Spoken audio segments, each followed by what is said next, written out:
Hey, thanks for tuning in. Um, Anthony Louis has joined me today to talk about Yogini Dasas, and it's going to be VP Goel's Yogini Dasa, and thanks Anthony for joining. It's a pleasure having you again. Okay, it's always a pleasure to be here.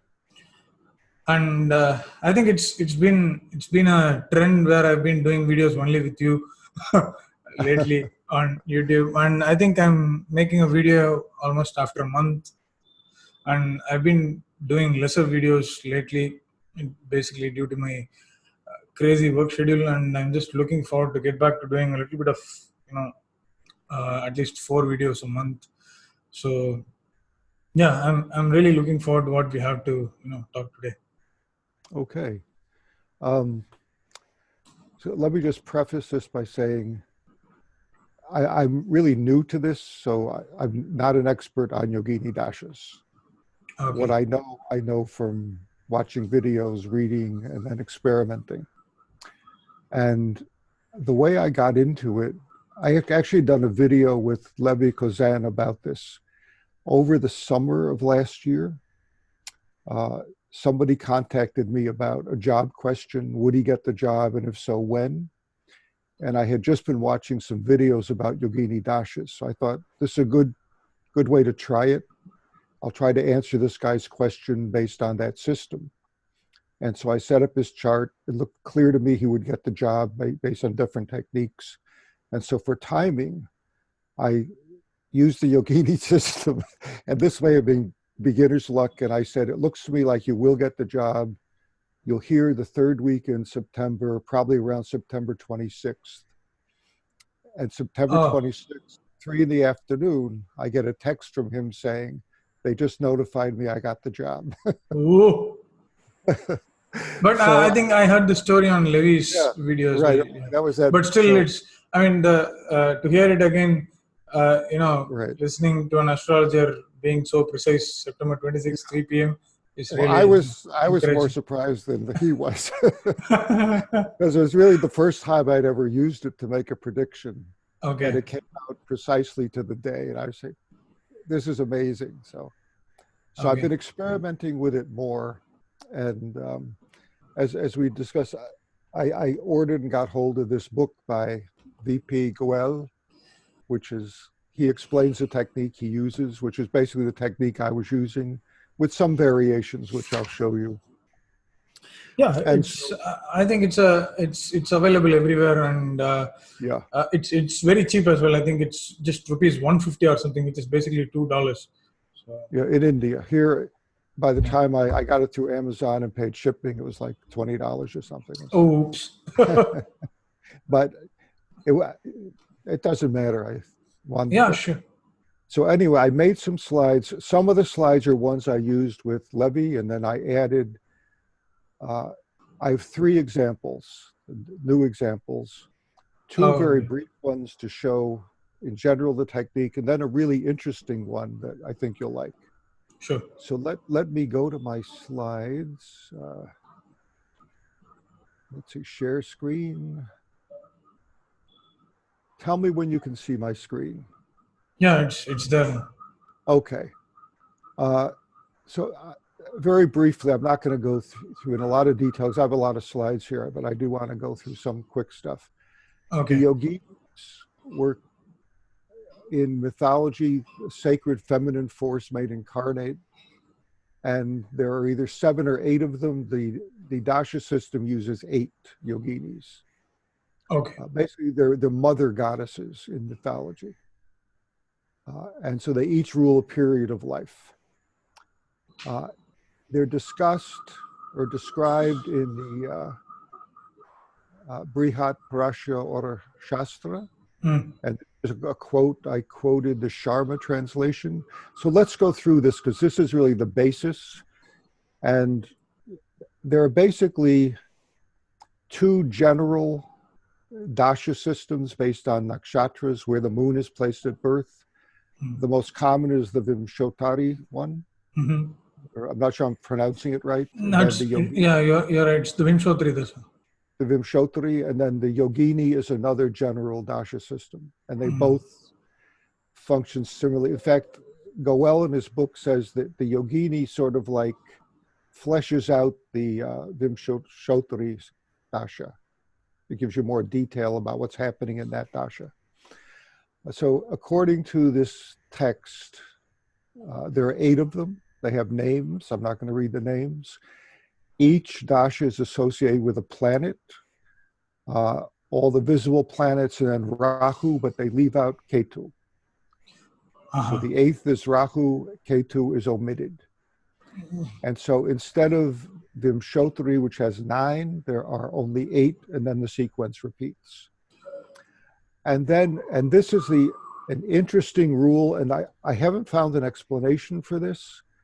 What you do is you take your birth nakshatra, the number of it using Ashwini as number 1, add 3 to that number, and if it's less than 8, you don't worry about it. If it's more than 8, you take the remainder, and that's the number of your Yogini Dasha at birth. Okay. I'll show that in a... Okay. Which means there are 8 planets that rule, different periods of your life, and if it goes more than 8, it does not make sense because there are only 8 planets that actually rule particular periods. Right, and then the cycle repeats. Yeah. And then the number of years assigned to each planet is the order in the system. So the first planet is the moon, that gets 1 year. The second planet is the sun, that gets 2 years. The third planet is Jupiter, that gets 3 years, and so on up to Rahu, which is the eighth planet, so that gets 8 years. And the total from 1 to 8 is 36 years. So this covers 36 years of life, and then it repeats. So in most lifetimes, there are 2 to 3 cycles. You go from 0 to 36, 36 to 72, 72 to 108. If you're still alive at 108, you probably can get a 4th cycle in. But most people are not going to be here. All right. And then he says that you start, as you do with the Vimshotri dashas, where the moon is in the nakshatra, you take the proportional distance, and that's where you start. So say you're halfway through the first nakshatra, then your first planet is the moon. The moon would give you 6 months instead of a year by proportion, just as you do with the Vimshotri system. Yeah. So it's a very simple system. Here's just a table showing what I said. Moon gets a year, Sun 2 years, Mars 4 years, Saturn 6 years, et cetera, total 36 years. And to find out where you are in the sequence, you take the number of your birth nakshatra in the sequence of 27, add 3, and divide by 8, take the remainder, or keep subtracting 8 till you get a remainder that's from, I guess, 1 to 8, and that gives you where you are in this sequence. Okay. And I'll show an example so it gets clearer. An objection to this is that some astrologers felt it's just too mechanical. That was the word they used, meaning that since the cycle repeats exactly every 36 years, does that mean the same events will occur every 36 years? Which makes no sense. I don't really understand the argument because so many things change in astrology just because one cycle repeats. Yeah, I don't think it is a convincing argument as well, because if you look at annual perfections, the progression of houses repeat, and also if just look at the Saturn cycle, you have a Saturn return every 29 years. Yeah. But you don't experience the same events every 29 years. I mean, the events are based upon the scenarios and the lifestyle that that are present at that particular time, and nature of life. So it's entirely dependent at that particular point of time. So if we kind of think that same events will repeat again, I don't think there is even one possibility that actually same events might actually happen again. Right. So, and K. Rao dismisses this argument too. This is a quote from him. Ticklish problem. Okay. Yeah. Next slide. So the idea that Goel came up with is since there are 27 nakshatras, but only 3 cycles is 24 nakshatras, what if we overlap the last 3 with the first 3 to get a sequence of 24 yoginis? Is that making sense? In other words, the normal cycle goes from 1 to 27, then repeats, right? Of nakshatras. But since in yoginis, the 3 cycles takes you to 24, what if we, after 24, skip 3 and go to the 4th one? And then you'd have a sequence of 24 instead of a sequence of 27 by overlapping the last 3 in the cycle with the first 3 in the cycle. And it occurred to me that maybe this is the origin of that rule to get where you are in the cycle. You add 3 and take the remainder. Yeah. Because we have to account for the difference between Vimshottara uses 27 and Yogini's only going to use 24 nakshatras. So what do we do with those extra 3? Okay. That's hypothetical. I haven't read that anywhere. Okay.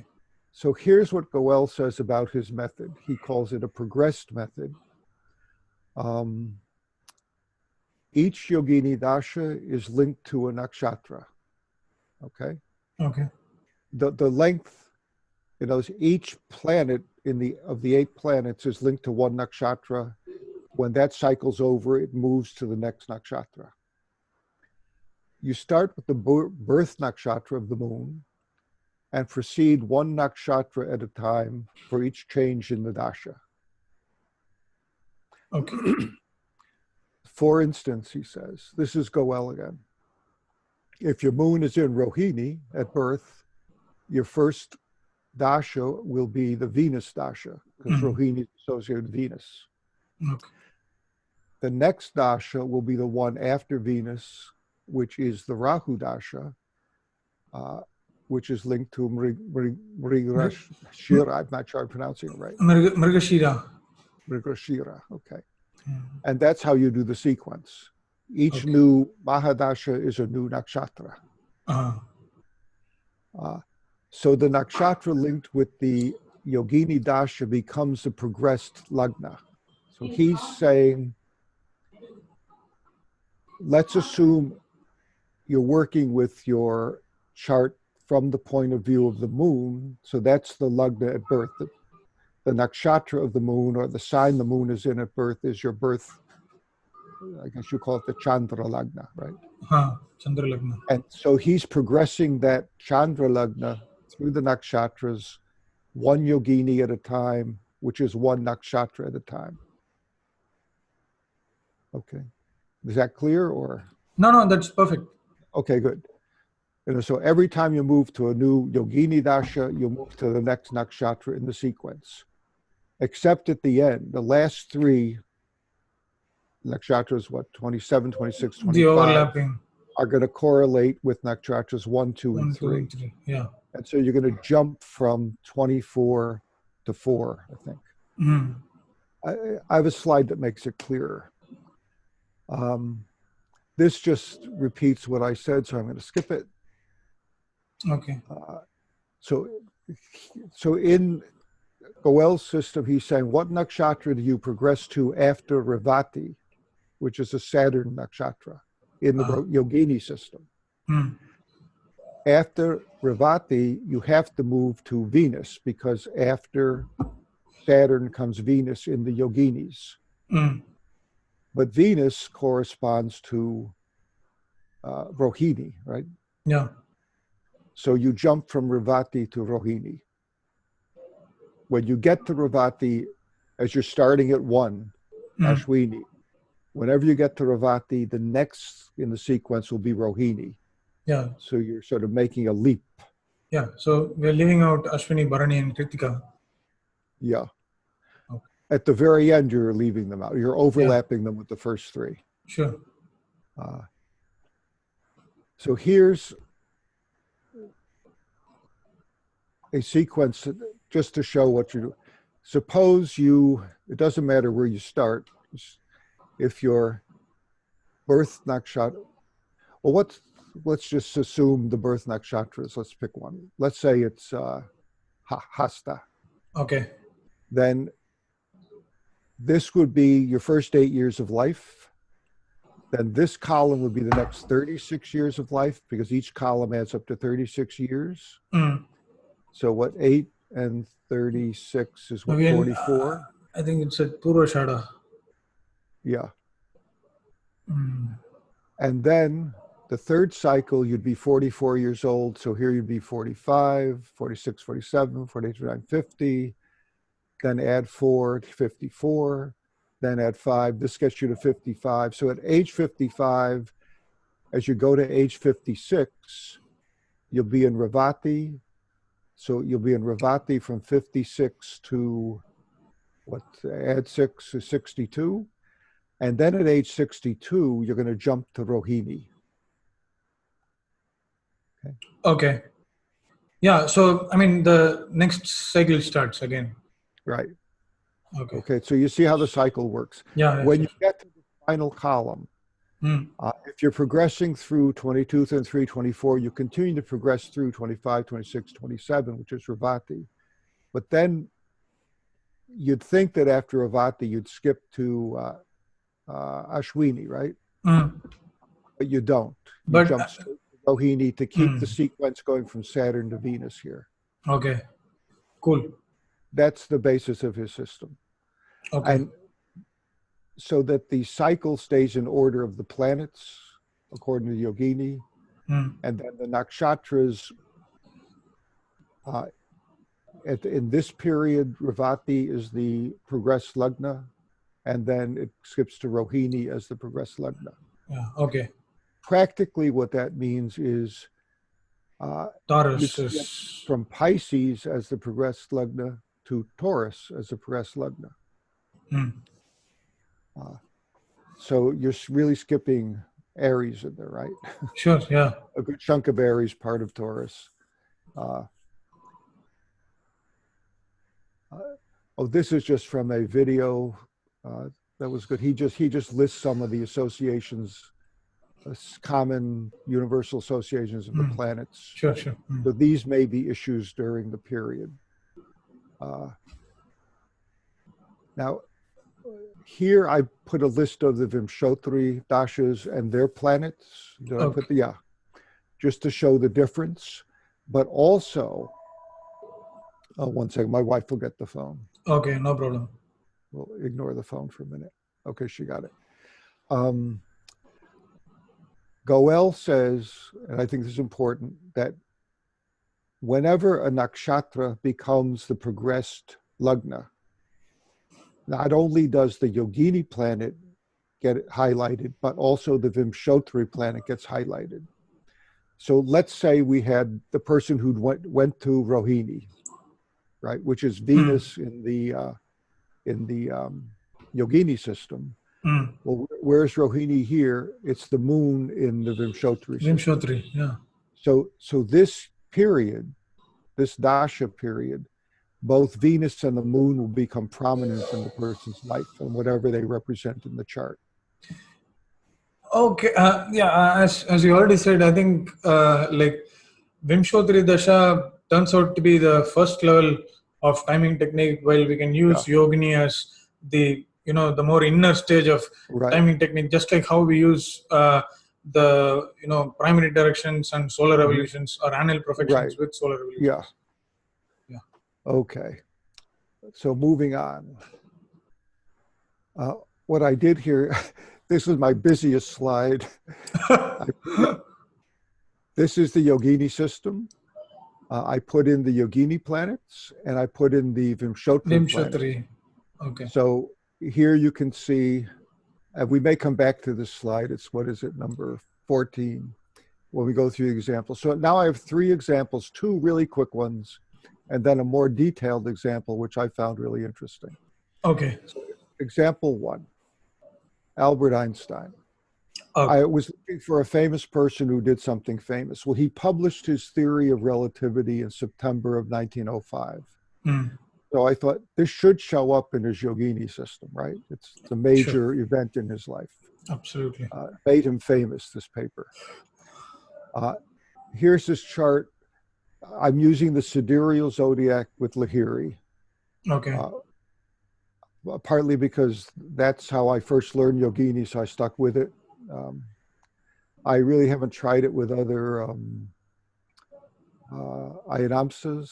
I've tried it with the tropical zodiac. It also seems to work. It's Okay. interesting. But for this talk, we'll stick with sidereal Lahiri. Okay. So here he published it September of 1905, and he's in his Sun, Rahu, Jupiter, Yogini. So let's just look at his chart. This is the North Indian chart. So here's his 10th house. The sun is in the 10th. Well, that makes sense. He becomes famous and prominent because Sure. of this paper. Rahu, where's Rahu? It's in the 8th. And I'm reading this as the 8th really has to do with researching really Absolutely. deep fundamental principles.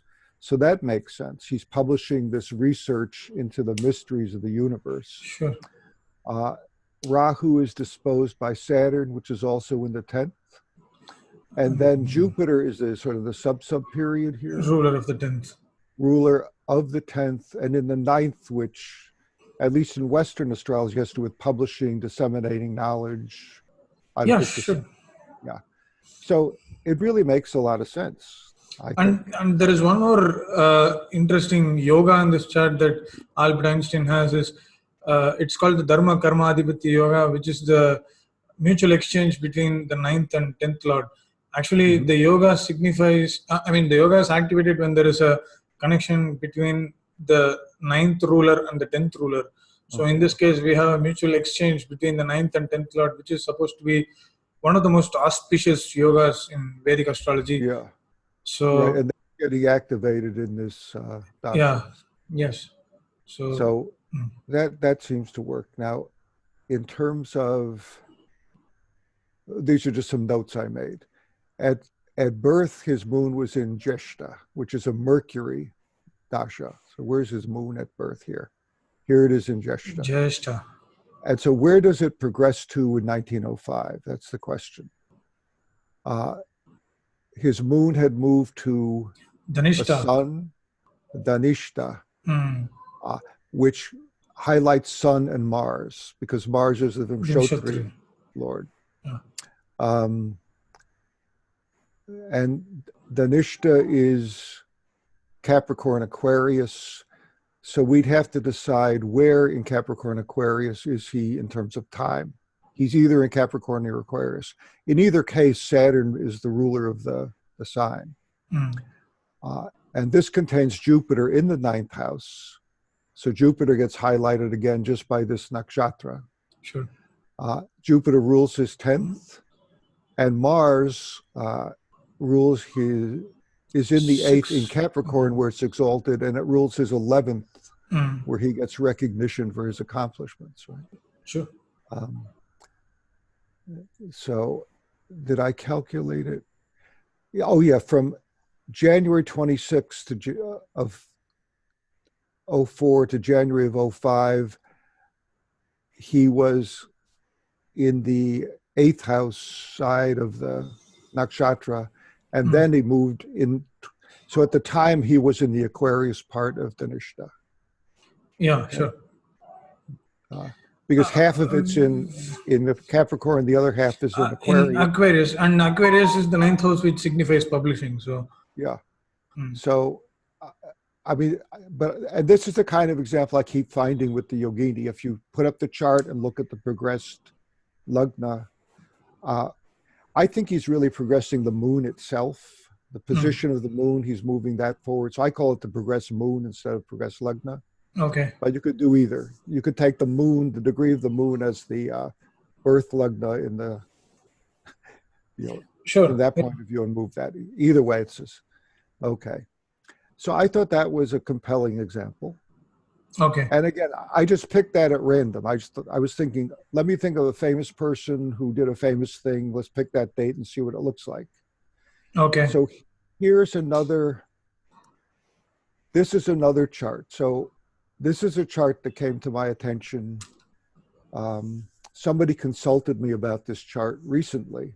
So this is, again, randomly, I didn't select this chart.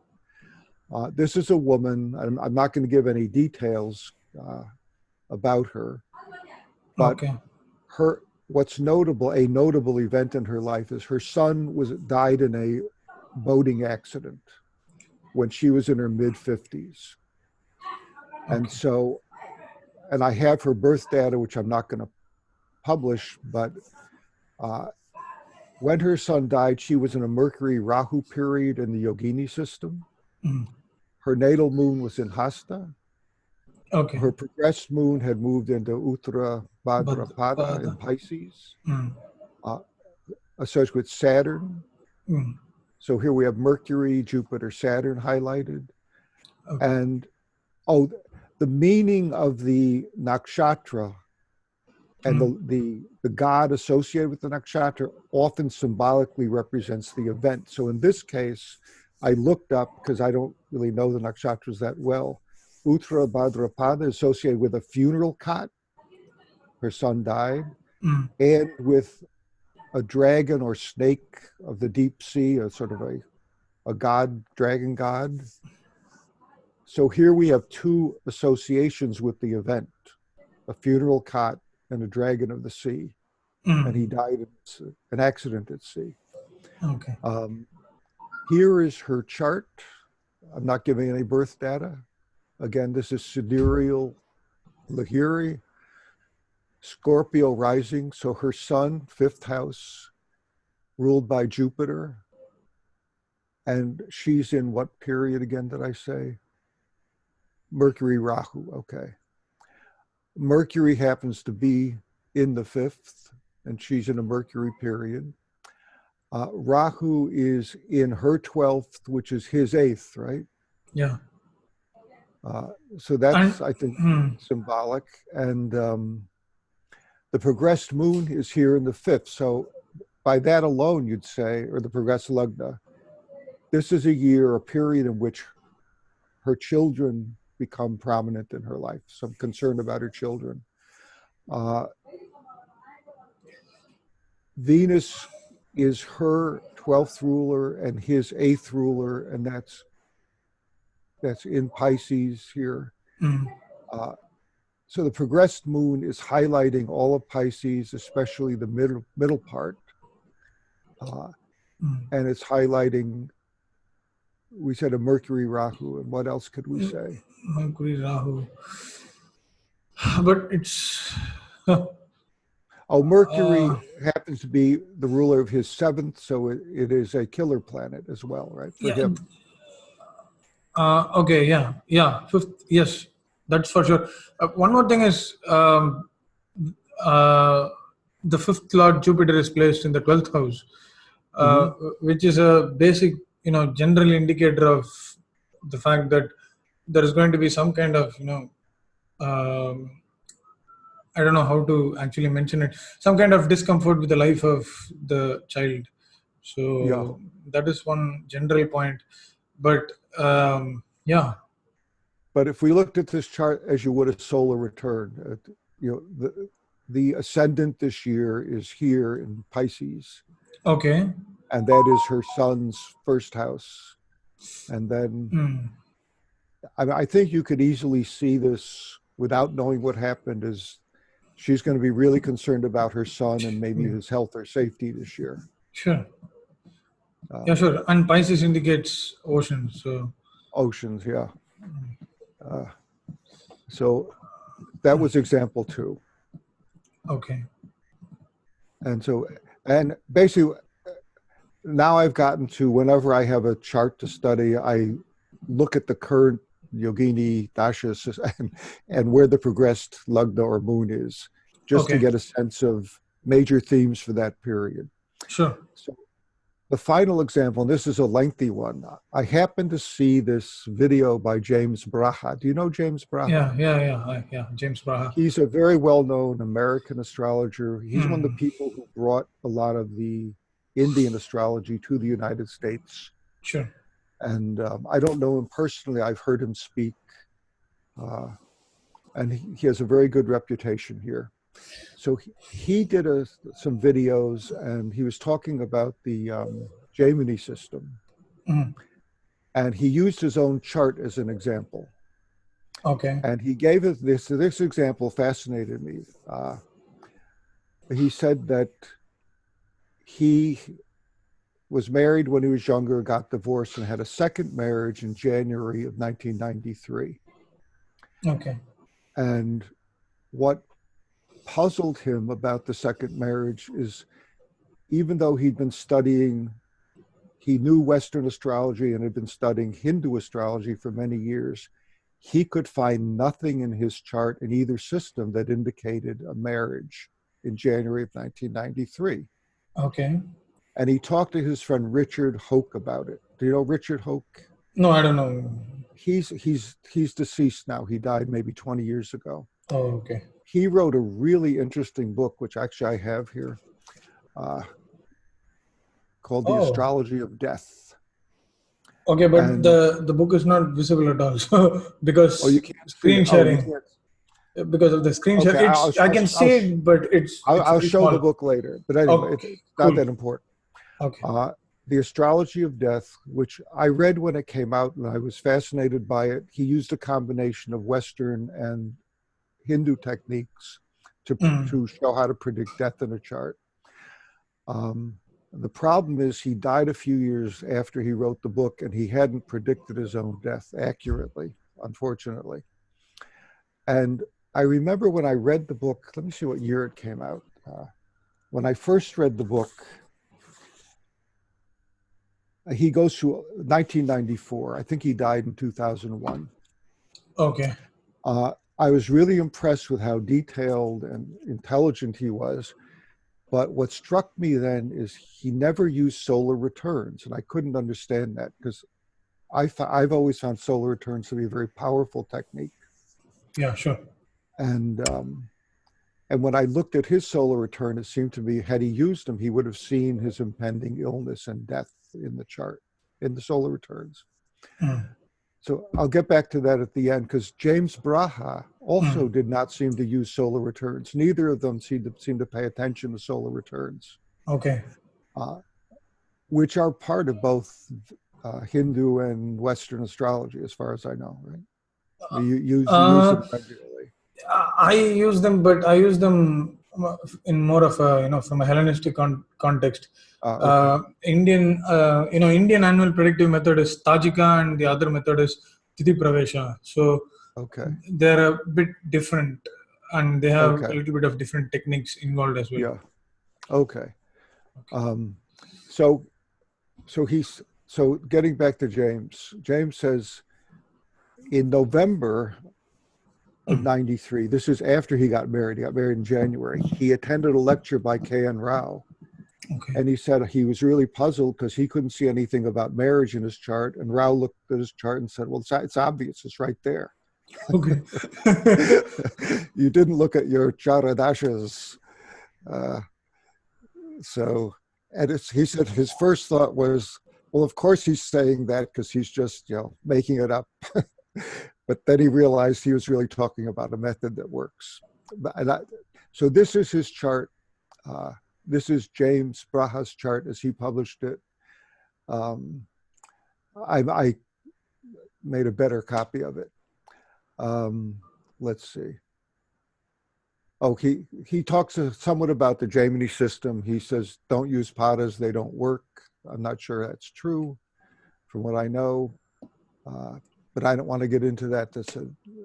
So this is James Braha's chart. Oh, cool. And he married toward the end of January 93. So these are his charadashas, according to K.N. Rao. This is what Rao told him at that lecture, that you didn't pay attention to this dasha system. It shows you're in your Libra dasha. Obviously, you're going to get married. And he has what? Taurus is rising, and Libra contains Mercury, which is his daughter Karaka. So obviously, he's going to get married in this period. But he says he didn't know about this at the time, and this was convincing. But so I wondered if he had used Yogini, would that have shown a marriage? That's my question for this chart. Okay. Okay. There's no evidence he did use Yogini. Okay. And Rao didn't mention Yogini, as far as I know. So let's see. Oh, this is just to show that his Dharakaraka is Mercury, his Atmakaraka is the sun, and I'm not going to go. So here's his chart. Oh, these are his padas. I'm not going to get into padas. His birth data. He's born in North Miami Beach, Florida, October 16th, 51, 7:36 in the evening, Eastern time. And so here's his round chart with sidereal Lahiri. And his moon is over here, 23 of Aries, okay? Okay. Which places him in, that's No, Bharati? Well, let's see. 23 degrees of Aries. At Yeah, birth. it's Bharani. Bharati, okay. So the question is, he's born in 51. In 93, where had the moon progressed to in this chart? Okay. Every 36 years it goes 8 nakshatras. We're going to calculate that. Oh, this is from his interview. I thought this was a good example, so I'll read it. So James Braha says, in late 92, I was engaged to be married for the second time. I received a startling call from my friend Richard Hoke, really a well-known astrologer here too. Rick used Hindu astrology, specialized in lunar progressions or tertiaries, was very good at predictions, and he said, James, you're not getting married. There's not one aspect anywhere indicating marriage. So the two of them, both very accomplished astrologers, just didn't see this chart. And the interviewer says, nowhere? And James says, that's right, nowhere could he or I find. He used Vimshottari, planetary transits, Ashtaka Vargas, Western transits, solar progressions, secondary progressions, tertiaries, and nothing showed that I was getting married. Okay. So what did you do? I said, Rick, I know there's nothing about marriage in my chart, but I am getting married. In fact, he got married January 26th, and he elected the time 10:50 in the evening on a Tuesday night. And at the time, he was 41.28 years old. I calculated that from his. Okay. So I calculated, this is important because at age 41, he's already gone through his first Yogini cycle of 36 years. And he's, what, 6 years into his second cycle. And we'll see exactly where that is. Interview continued. Oh, this is where he talks about meeting K.N. Rao, who said, you should have looked at your Charadashas. It's obvious. It's right there. And these are his Charadashas. And he entered Libra in October of 91. And then I guess he got married during this period because he's married in 93 he married. Yeah, it's Libra Sagittarius. Okay. Yeah. So here is his chart again. So he's in Libra and sub cycle of Sag, which is where do we put Sag? Over here. Okay. So here's his progressed moon. It's a 23 of Aries when he's born. And I calculated the progression to take him by going through the Yogini Dasas and the proportions. His moon progressed to 23.5 degrees or 23 degrees, 30 minutes of Leo when he got married. So his moon is over here. Let's see. We already know Libra contains Mercury. Purva Falguni. From the Chandra Lagna. Oh, from his Chandra Lagna, Libra is his 7th house, okay? So the moon has progressed. No, from his Chandra Lagna, his Charadasha is the 7th house, okay? It's also Libra, so two indications of marriage. Okay. And Sag from his Chandra Lagna is his 9th house, which could also indicate marriage. Sure. several indications of marriage. That's what K. and Rao is talking about. Mm. And so my question is, what do the yoginis show? So at the time of his marriage, his yogini moon is over here, just past the Venus 23 of Leo, right here. Moving on. So these are his yogini dashas. He got married January 26th, so he's in a Saturn-Jupiter dasha period, okay? Mm. Saturn in Virgo in the fifth house opposite Jupiter in Pisces, in the 11th, 7 houses away. Saturn is disposed by Mercury, the Darakaraka, 9 signs away. Jupiter rules Sag, 9 signs. So let's go back, Saturn, Jupiter. So he is in a Saturn. Here's Saturn. Okay. Mm. Fifth house. Saturn, Sixth Jupiter. house from Chandra Lagna.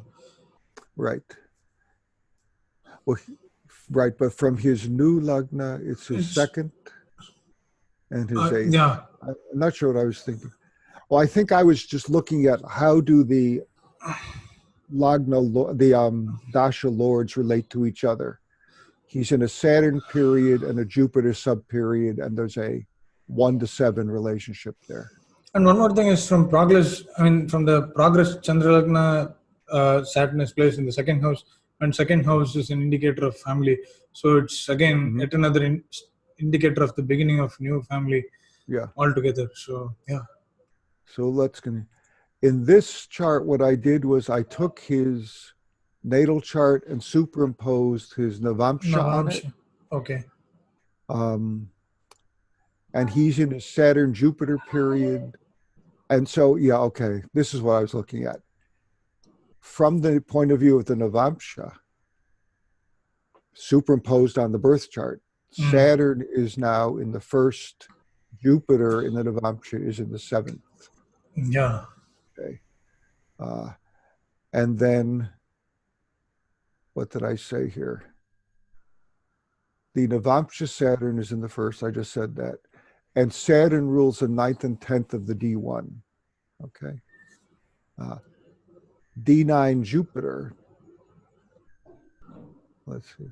The Navamsha Jupiter is in the 7th of the D1. Okay, I said that. And then the Navamsha Jupiter,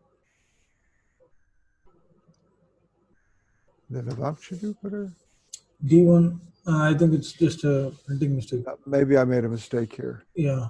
This is his natal Jupiter. Okay, in his 11th. Is in the natal 11th. So. Yeah. Oh, so I think that's what I was thinking. That Jupiter gets highlighted, but Jupiter is an 11th house planet in the birth chart, so that could be a fulfillment of wishes. Okay. Sure. And the progressed moon, which is 23 Leo or so, is in Purva Palguni, activating Venus as the ruler of, where are we? Where's Leo here? Here. It's activating these planets because it's Leo. And activating Mars, which is the ruler of his natal 7th. But, the other thing I was going to say is the symbolism. Remember in the boy who died, he was in an accident at sea, and the nakshatra had to do with the snake who was the serpent of the sea. In this case, if we look at the symbolism of Purva Palguni, I looked at a couple of references. Purva Palguni is anyway. It's associated with marriage. So here's a few references. This is Vic Dakara's book. He says the reddish lady, a symbol is the bed, the marital bed, associated with Bhaga, the god of love and marriage. This is from another book by James Kelleher. He uses this picture. And this caption is that this nakshatra has to do with lovers embracing in the conjugal bed of procreativity. And here's a book by Prash Trivedi, Nakshatras. he says the deity is known for bestowing rest, relaxation, enjoyment, pleasure, affection, sexual passion, marital felicity, the power to procreate, female above, male below. It's all about creation through union of polar natural opposites. So that the nakshatra that is now the lord of this period, the lugna of this period, Sure. is the Yeah. one closely associated with getting married, right? Yeah. The progressed Chandra Lagna. Yeah. Yeah. Okay. This is another, I was just curious. Michael Reed had a video about Purva Falguni, so I looked it up. He describes it as the divine marriage and the process that the divine marriage goes through. Purva Falguni being the setting up of the partnership, so getting married, coming together, and Uttara Falguni, the prosperity or good things that come from the union. Sure. It has to do with marriage, establishment of benefits of partnership. These issues become prominent when the Yogini Progress Nakshatra falls in Purva Falguni. So I think that if we use the Yogini system, we probably would have said chance of a marriage during this period, right? Sure. Yeah. I mean, we're doing it in hindsight, so it's a little easier. This slide is just to show how we got here. He started, I forgot, what was his birth nakshatra? We said it was Bharani, right? Yeah. James Yeah. Braha's birth nakshatra. Yeah. Yeah, it's 23 degrees Bharani. Yes. So here we are. And so he moved through 36 years, got him to here. And then at age 43, he's here when he gets married. Just to show how the cycles work. You go complete this cycle, then you start this one.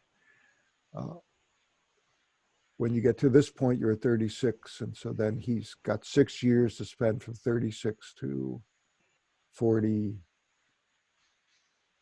Sure. I may have added wrong here, but his marriage occurs 36. right here. Okay. This is just, this is from the Kala program. Here's his moon at birth. And then at age 41, when he marries, his moon has progressed to about, I get 22 degrees 29 minutes of Leo. So it's over here. And you can see the planets in his natal chart, because they're in this same nakshatra, get highlighted during this period. I blew that up here.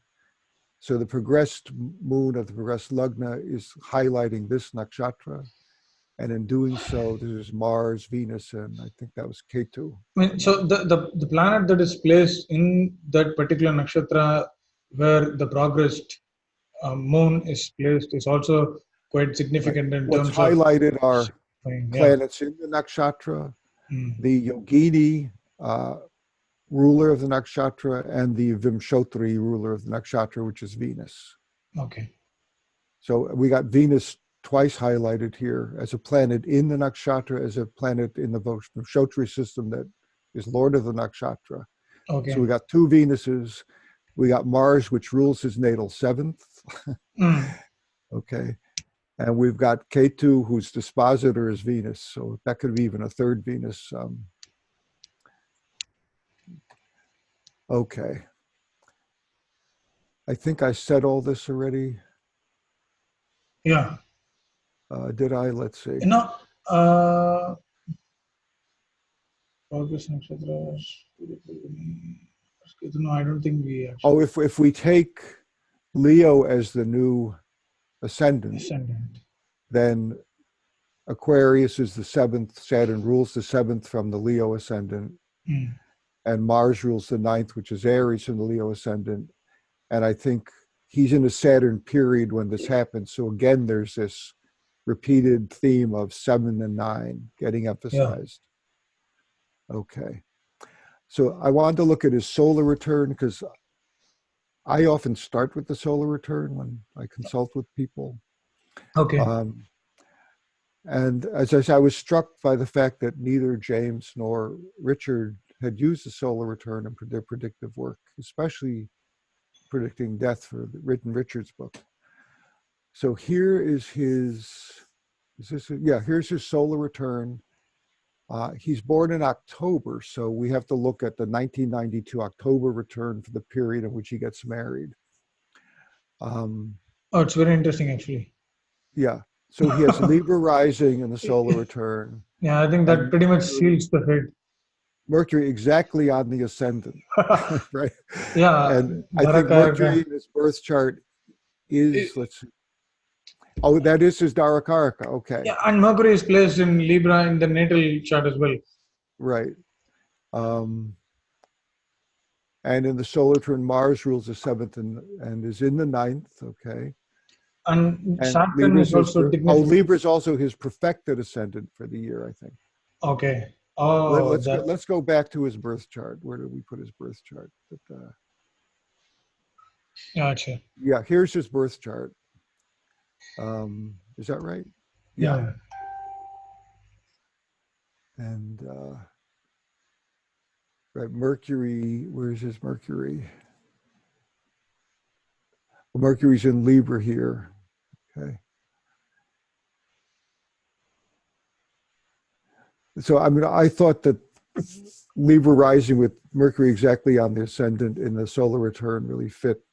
Yeah, I think that Marriage. is a very crucial indicator. Yeah. Okay, so that's it. That's my slides. So let me stop sharing and let me hold up this book so people can see it. Yes, This is a sir. really interesting book. I think it's still available. It's published in, what I say, 93. And he's very thorough. He goes through a lot of famous people and shows the astrology of the periods of their death, including some Vedic techniques, but does not go through solar returns, which I think is a mistake. So Okay. anyway, what do you think of Yogini Dasa? No, it's interesting. Earlier, I read a book on Yogini Dashas by Rajiv Janji, and I think it was, I'm not sure, but I think it was actually edited by Ken Rao, if I'm not wrong, but I'm not very sure. So I think VP Goel offers a really interesting technique in terms of using the progressed, moon's position. Well, he calls the progress Lagna. Yeah, but I think I'm calling it it the makes progress sense to moon. talk. It also makes sense if you say it as progressed moon.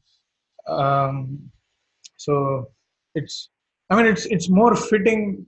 Yogini Dasha is more fitting and also more easier if someone has a completely Western background, because Mm-hmm. there is a lot of usage of progressions and stuff in Yeah. Western astrology, and yeah, it makes even more sense and easier for Western Yeah. astrologers to deal with.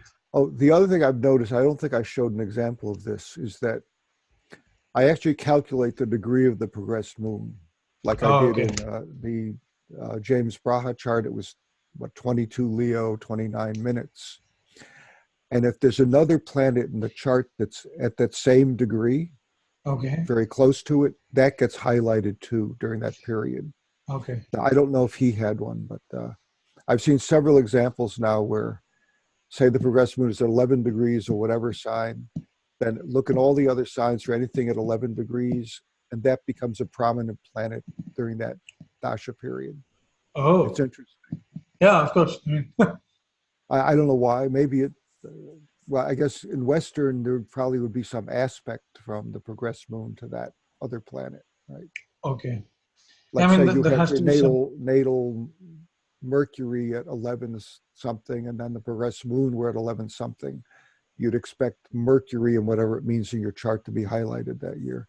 I have been seeing that repeatedly. I don't know if it's consistent, Okay.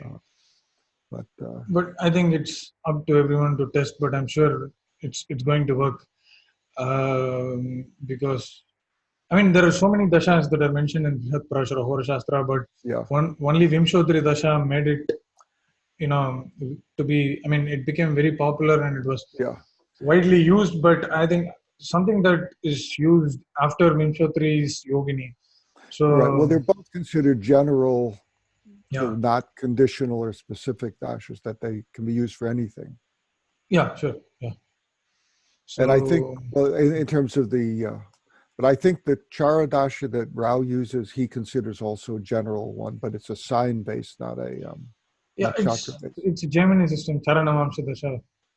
Mhm. It's Yeah, a, yeah, it's a sign based system, but still, I think we covered, we had Yogini as a major picture, and we kind of touched upon various other things which were also yeah, extremely useful if someone is new to this Yogini Dashas. So yeah. What was interesting to me is in James Braha's example, K.N. Rao said, "Well, your marriage is obvious. You have it's a Libra dasha, and you have your Dara Karaka right there in Libra getting activated, so you're getting married." In the okay, solar return, that's exactly what shows up on the ascendant, yeah. exactly to the almost to the I mean, second. yeah, the first thing that I saw was Libra rising and Mercury in Libra. So And Mercury right on the ascendant, right to the degree of the ascendant, right? yeah, so yeah, So that says you're getting married. yeah, it's almost very obvious looking at the Yeah, solar return chart, and I think there is a um, I mean, over the period of years, we lost the usage of timing techniques. mhm. Traditional astrologers keep using only the time law techniques, and the modern astrologers stick to transits and solar return charts along with the birth chart. But again, going back to Ben Dykes' Abu Mashar book, he kind of emphasizes on the fact that there is a lot of need to work with both the time lord and also the solar return, because time lord Yeah, is closely associated with the nativity, while the solar return is actually closely yeah. associated with the current period or the Mhm. time at which we are actually living. So it makes more sense to kind of mix both and then look at how things are getting revealed as per the natal promise.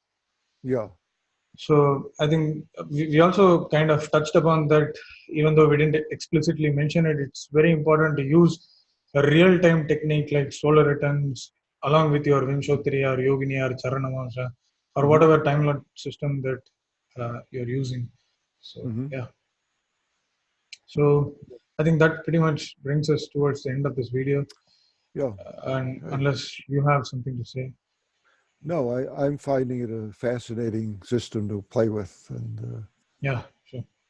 Yeah, I and mean, I mean, I think the only thing I have to learn more about the nakshatras because it seems like the symbolism of the nakshatras, especially their mythology and yes, the deity they're linked with, often relates really closely to the events of the person's life during that dasha, sure, yeah, which of is course. quite impressive. And I mean, the nakshatras are very, very revealing in natal astrology, but it's even more revealing in mundane astrology. So learning about nakshatras is really fascinating, and uh, I think this book by VP Goel is more than enough to kind of work with Yogini Dashas, Yeah, and the video that we did now and the other video that you did with Levi, like 2 or 3 videos here and there, I think will give the viewers a pretty much a decent picture of how Yogini Dasha works, and from then on it's practice. So hmm yeah, so thank. Is there a good book you would recommend on nakshatras? Because as I'm reading, I'm finding a lot of what I would call garbage.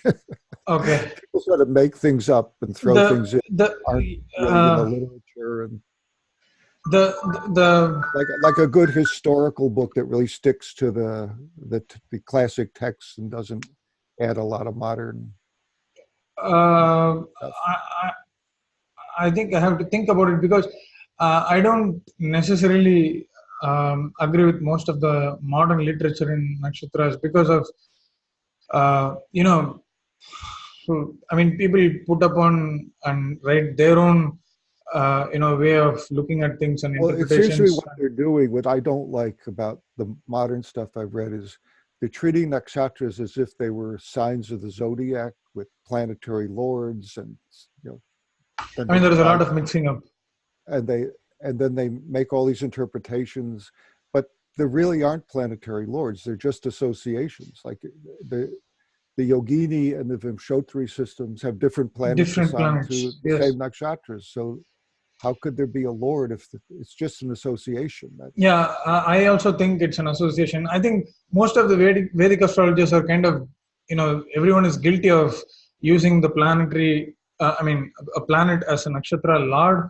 But I think that's probably one way how we can call it, but it doesn't have. We should not take it in a literal sense as the lord itself of that particular nakshatra, because as you said, different systems have different, right. planets associated with that particular nakshatra. Right. So yeah, okay, then I think this is not the final video that we are going to make. So see you next time. Okay. Well, this was fun. Yeah.